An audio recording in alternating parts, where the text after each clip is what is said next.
তাহলে আমরা প্রথম পার্টটায় যাব। তাহলে প্রথমে আবার সেই একই শিখন নকশা আমরা সুন্দরভাবে একটা A4 কাগজে আমরা সুন্দর প্রথমটা এরকম সুন্দর একটা ঘর আমি এটা টেনে দেবো, ঘর অথবা ছক আমি এটা টেনে নেবো। তাহলে প্রথমে আমরা বাম পাশ থেকে শুরু করবো। বাম পাশে আমরা কি লিখবো, যে বিদ্যালয়ের নাম, অর্থাৎ যে বিদ্যালয়ে আমরা শিখন নকশাটা নিয়ে আলোচনা করব, অর্থাৎ যে বিদ্যালয়ে আমরা শিক্ষার্থীদের কাছে এই বিষয়টা নিয়ে আলোচনা করতে যাব। তাহলে বিদ্যালয়ের নাম কি, ধরো আমি একটা বিদ্যালয়ের নাম লিখলাম একটা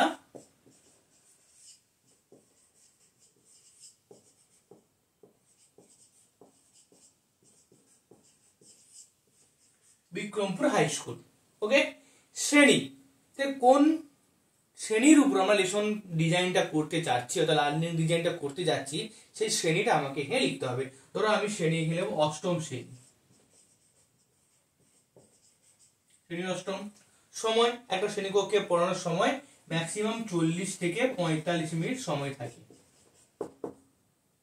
তারিখ, আমরা জানি তারিখ, যে তারিখে আমরা লেসন প্ল্যানটা পড়াবো সেই তারিখটা আমরা লিখতে হবে। আসলে আজকে তারিখ কত, আজকে তারিখ হচ্ছে 13/11/2025।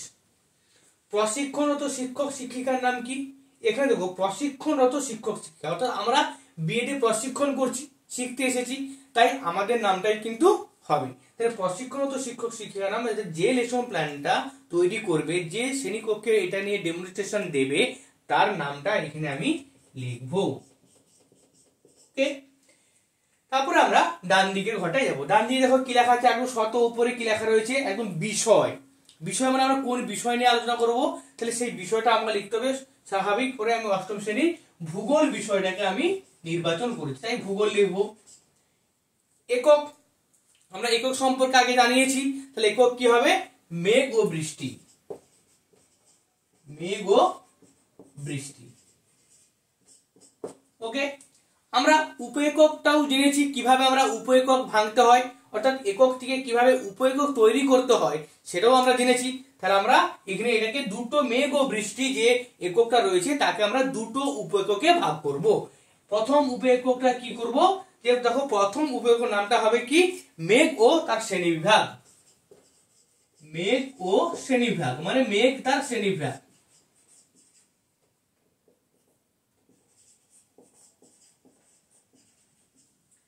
দ্বিতীয় উপ-এককটা কি লিখবো, যে তারপরের যে বিষয়টা রয়েছে, যে অধঃক্ষেপণ ও বৃষ্টিপাত। অধঃক্ষেপণ ও বৃষ্টিপাত।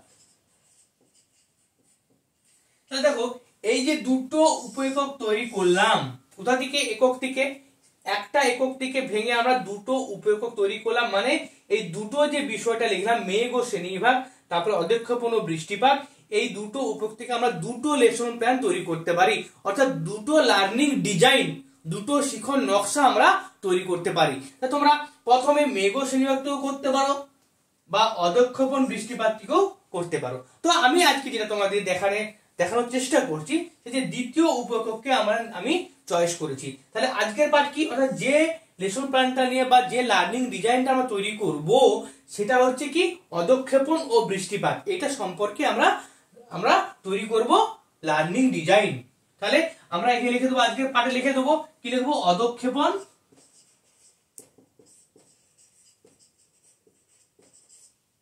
ও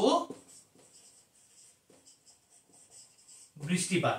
তাহলে এটা হচ্ছে আমাদের ফার্স্ট যে টপিকটা রয়েছে, সেই টপিকটা অ্যানালাইসিস করতে গেলে, একটা লেসন প্ল্যান তৈরি করতে গেলে ফার্স্ট যে আমাদেরকে পারফর্ম করতে হবে, ফার্স্ট যে আমাদের ছকটা তৈরি করতে হবে, তাহলে এই ছকটা আমরা প্রথম তৈরি করব। তারপরে আমরা দ্বিতীয় নেক্সট স্টেপে যাব, সেটা হচ্ছে শিক্ষণের লক্ষ্য ও উদ্দেশ্য। তাহলে চলে এলাম আমাদের পরের স্টেপ, অর্থাৎ সেকেন্ড স্টেপ। সেকেন্ড স্টেপ আমরা কি আমরা দেখেছিলাম যে শিক্ষণের লক্ষ্য ও উদ্দেশ্য। শিক্ষণের লক্ষ্য উদ্দেশ্য বলতে কি বোঝায়, আমরা পড়েছি যে ব্লুম ট্যাক্সোনমি টেবিল অনুযায়ী আমরা এই স্তরটা, এই শিক্ষণ লক্ষ্য বা উদ্দেশ্যটা আমরা তৈরি করব। তাহলে দেখো প্রথমে গেছে স্তর, তারপরে শিক্ষণের উদ্দেশ্য, তারপরে কোড। আচ্ছা, এখানে স্তর বলতে কোন বোঝায়, আমরা ব্লুম ট্যাক্সোনমি যে আমরা টেবিল পড়েছি সেখানে আমরা আলোচনা করেছি। প্রথম হচ্ছে স্মরণমূলক, অর্থাৎ কি, যে স্মরণমূলক মানে যে কথাটা শিক্ষার্থীরা স্মরণ করে করতে পারবে। ধরো আমি একটা বিষয় পড়েছি, ধরো আমি তাজমহল তাজমহল সম্পর্কে আমি পড়লাম, সেখানে কি কি পড়লাম, তাজমহল কত সালে তৈরি হয়েছে, কে তৈরি করেছে, কার রাজত্বকাল হয়েছে, কেন তৈরি হয়েছে, সেখানে কি কি বিষয় ইনক্লুডিং আছে, সেই বিষয়গুলো আমরা একসঙ্গে কিন্তু পড়লাম। তাহলে এখানে স্মরণমূলক কি হবে, স্মরণ করতে আমি স্মরণ করে করতে পারি যে তাজমহল কত সালে তৈরি হয়েছিল বা কে তৈরি করেছিল। তাহলে আমরা এখানে লিখবো যে শিক্ষার্থী তাজমহলের নির্মাণকর্তা অর্থাৎ নির্মাণ কে করেছেন, অর্থাৎ নির্মাণ করছে মানে কি যে রাজমিস্ত্রি নয়, কিন্তু স্টুডেন্টরা অর্থাৎ কোনো রাজমিস্ত্রি নয়, এখানে কে তৈরি মানে কোন রাজা কার আমলে তৈরি হয়েছে সেটা জানতে চাইছি। অর্থাৎ জানতে পারবো যে শিক্ষার্থীরা কিভাবে স্মরণের মাধ্যমে সেই বিষয়টাকে জানতে পারে। অর্থাৎ তাজমহল কে আবিষ্কার করেছে বা কে তৈরি করেছে, আবিষ্কার নয় কে তৈরি করেছে, সেই বিষয়টা আমরা যখন জানবো মনে করব নিজেদের মনের মধ্যে, তখন সেটাকে আমরা বলবো স্মরণমূলক। তাহলে সেটা কি জিনিসটা হবে যে শিক্ষার্থীরা তাজমহল কত সালে তৈরি হয়েছে তা জানতে পারবে। এরকম ধরনের যখন আমি প্রশ্নগুলো তৈরি করতে থাকবো তখন সেটাকে আমরা বলবো স্মরণমূলক। তাহলে এখানে স্মরণমূলক লিখে দেবো, স্মরণমূলক। কিন্তু স্মরণমূলকের একটা কোড আছে যে স্মরণমূলকের কোন জিনিস তথ্যমূলক, যে আমি একটা তথ্য জানতে যাচ্ছি, তাহলে সেটা হচ্ছে ফ্যাকচুয়াল নলেজ, তাহলে সেটা স্মরণের কি হবে এফ। তাহলে কি হবে স্মরণের কি রিমেম্বার, রিমেম্বার মানে স্মরণ রিমেম্বার, আর হচ্ছে তথ্যের কি এফ, তাহলে কি ফ্যাকচুয়াল, তাহলে আর এফ, তাহলে এটা হবে কি আর এফ অর্থাৎ ফ্যাকচুয়াল নলেজ, স্মরণের তথ্যগত জ্ঞান। তাহলে এইভাবে স্মরণ করা হলো। স্মরণ করা থেকে আমি যে কোনো দুটো উদাহরণ দিতে পারি। আবার অনুধাবন, আচ্ছা কোনো জিনিস স্মরণ করার পর সেটাকে আমরা অনুধাবন করতে পারি বা জানতে পারি, বা সেটা সম্পর্কে আমাদের বোধ জন্মে।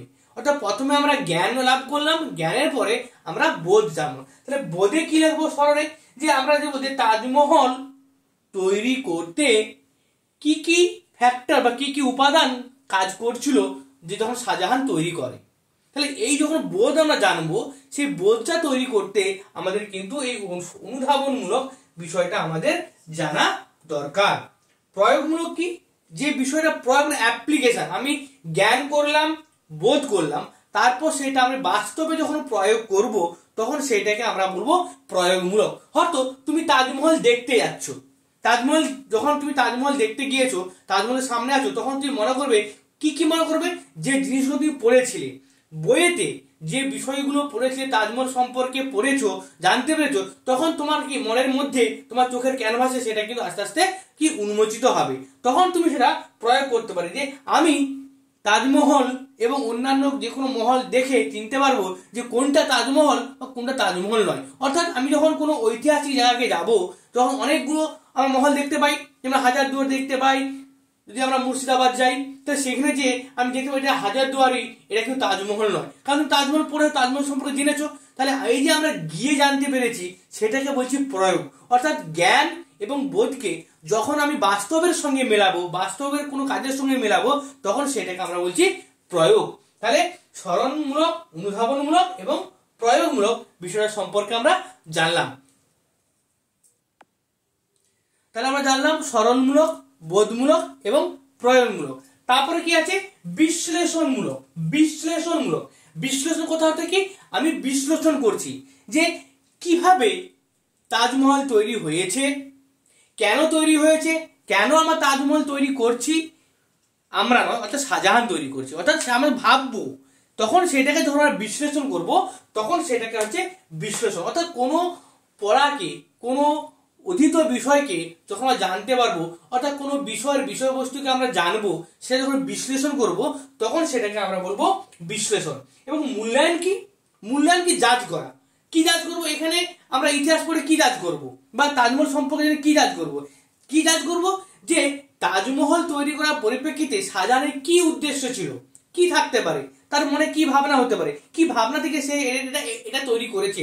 তাই আমরা যখন ইতিহাসের প্রশ্ন দেখি যে তাজমহল তৈরির উদ্দেশ্য শাহজাহান কেন করেছেন, তা শিক্ষার্থীরা মূল্যায়ন করতে পারবে। অর্থাৎ জানতে পারবে শিক্ষার্থীরা যে কেন তাজমহল তৈরি করা হয়েছে সেই সময়। তাই সেটাকে হচ্ছে মূল্যায়ন। এবং সৃজন, সৃজন মানে কি সবসময় নিজে কিছু করা, নিজে তৈরি করা, নিজে বিষয়গুলোকে গুছিয়ে নিজের মতো করে ভাবে নিজেকে উপস্থাপন করা, সেটাকে আমরা বলছি সৃজনমূলক কাজ। আমরা বলি না সৃজনমূলক কাজ করো, কারো হাতে লেখা বলো, কেউ হাতের কাজ করছে, কেউ একটা সুন্দর ডেমনস্ট্রেশন চার্ট তৈরি করছে, কেউ একটা বিভিন্ন জিনিস নিয়ে বাঁশের কঞ্চি বলো, কাগজ বলো ইত্যাদি বিষয় নিয়ে নতুন নতুন কিছু একটা জিনিস তৈরি করলো। আমরা বলি না যে এইটা খুব তার মধ্যে সৃজনাত্মক ভাব রয়েছে, সেটাকে বলছি আমরা সৃজনমূলক। তাহলে এখানে সৃজনাত্মক ভাব বলতে কোনটাকে বোঝাবে, যে আমরা এই যে যত বিষয়টা পড়লাম, যে বিষয়টা পড়লাম, যে যে বিষয়ে উদাহরণ করলাম, বা আমি যে মেঘ বৃষ্টিপাত নিয়ে উদাহরণ দেবো, আমি ইতিহাস সম্পর্কে বলেছি, আমি যদি ভূগোল সম্পর্কে যেটা লেসন প্ল্যান করছি যে মেঘ বৃষ্টিপাত সম্পর্কে বলবো, যে শিক্ষার্থীরা বৃষ্টিপাতের একটা নতুন চার্ট তৈরি করতে পারে। ধরো আমাদের এখানে বৃষ্টিপাত হচ্ছে, এখন শীতকাল, এখন বৃষ্টি হচ্ছে না, একটু আগে বর্ষাকাল ছিল বৃষ্টি হচ্ছিল, এখন দেখো আর বৃষ্টি নেই। তাহলে কেন হচ্ছে না? এইটা যখন শিক্ষার্থীরা একটা চার্টের মাধ্যমে বুঝাবে বা বুঝাতে পারবে, একটা চার্ট তৈরি করবে, দেখবে, তখন অতি সহজেই কিন্তু আমরা জিনিসটা বুঝতে পারি। ধরো আমার পাশাপাশি যে স্টুডেন্টগুলো রয়েছে বা আমার আশেপাশে যে ঘরের যে অনেক আমার সদস্য রয়েছে, তারা কিন্তু জানে যে শীতকালে বৃষ্টি হয় না এবং বর্ষাকালে বৃষ্টি হয়। তাহলে কেন হয় না সেটা যদি তাদের সামনে একটু বুঝিয়ে বলি, তারা কিন্তু বিষয়টা কিন্তু বুঝতে পারবে যে কেন শীতকালে বেশি বৃষ্টিপাত হয় না আর বর্ষাকালে বেশি বৃষ্টিপাত হয়। এরকম যখন চার্ট সহজে আমরা বুঝবো, তখন সেটাকে আমরা বলবো সৃজনমূলক কাজ। তখন শিক্ষণের উদ্দেশ্যে আমরা কিন্তু বলবো যে আমরা বৃষ্টিপাতের একটা সুন্দর চার্ট তৈরি করব। আর কোডটা কি? কোডটা ওরকমই স্মরণমূলকের যদি যেরকম কোড করেছিলাম যে ফ্যাকচুয়াল এবং ধারণাগত কোড, উদ্দেশ্যমূলক কোড, যে কোডগুলো আমরা শিখিয়েছি আমরা জানি, সেই কোডগুলো পাশাপাশি কিন্তু আমরা লিখে দেবো। তবে এক্ষেত্রে অনেক সময় এই কোডগুলো তোমরা কিন্তু অনেক সময় নাও কিন্তু লিখতে পারো। যদি লিখো তাহলে খুব ভালো হয়, আর যদি না লিখো তাহলে সেক্ষেত্রেও তেমন কোনো বিশেষ অসুবিধে হয় না। ওকে।